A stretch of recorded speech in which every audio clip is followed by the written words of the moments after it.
Dmitry, your book suggests that the American government exploded a nuclear weapon underneath World Trade Center buildings 1 and 2. Tell us, what happens when you press the button?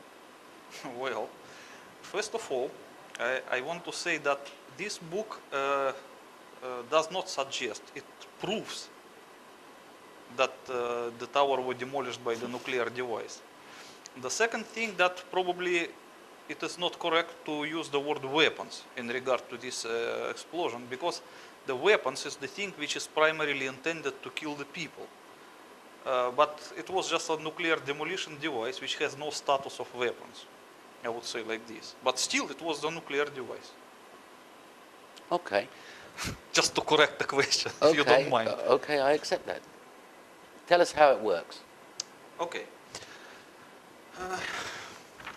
Actually, you know, at one point I wrote an article for Wikipedia with detailed explanation how to use the nuclear device to demolish a skyscraper. And it was a good article with a good explanation. This is some page of it with a diagram. But unfortunately, this article did not exist in Wikipedia longer than a week. It was accused of being a crazy conspiracy theory and removed. Yes. Even though I did not mention the World Trade Center in it. The history of this article is like this. Because I have a website and I have some visitors who requested me to write an academic looking article for Wikipedia on nuclear demolition in general.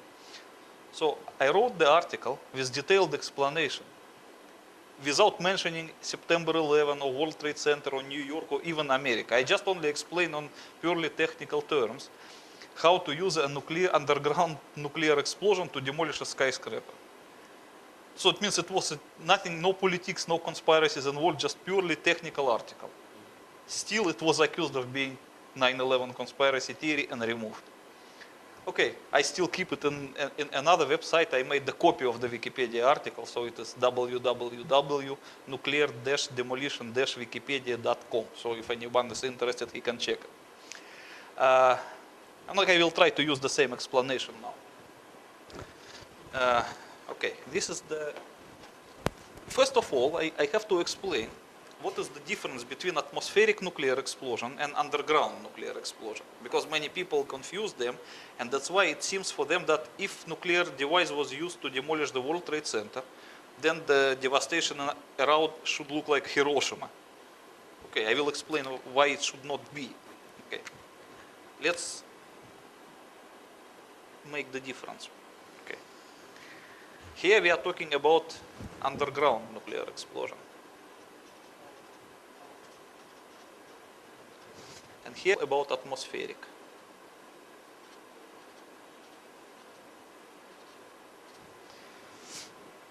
So the difference between the two is this. When nuclear device explodes in atmospheric condition, it will release its entire energy, about 99%, in the form of X-rays. So, and this is tremendous energy, because the almost entire energy of the nuclear explosion is represented by X-rays.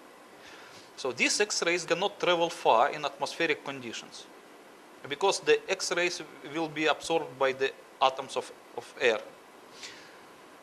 That's why in a few milliseconds, the entire energy of the nuclear explosion will be absorbed by the air.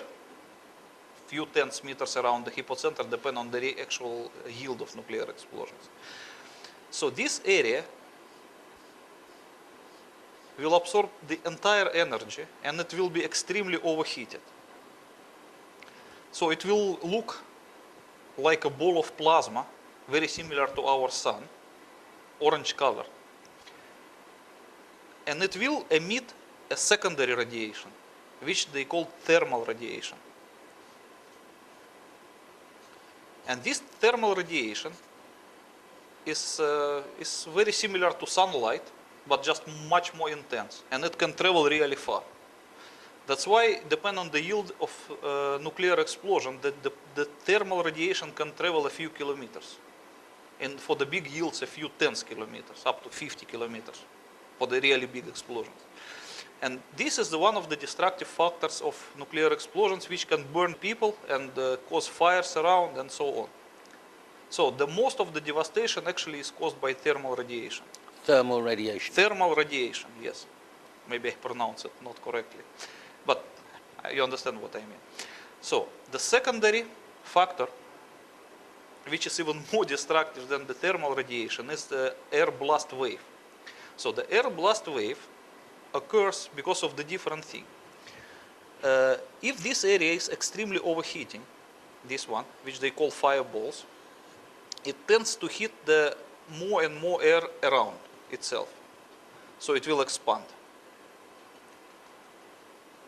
And the expansion of the heated area will cause automatically cooling at the middle. So the energy will pass slowly from the center to the periphery of the expanding fireballs. And at one point, the expanding area will break away from the fireballs and will expand on its own, further and further and further. At this point, a so-called air blast wave would be created. So the air blast wave is when it breaks from the expanding fireballs and continues to travel on its own. It does not carry the temperature, but it carries like a hard front of compressed air, which travels to every direction with a supersonic speed, just killing the people, smashing the buildings, and so on. That everybody knows. That is another main destructive factor of nuclear explosion.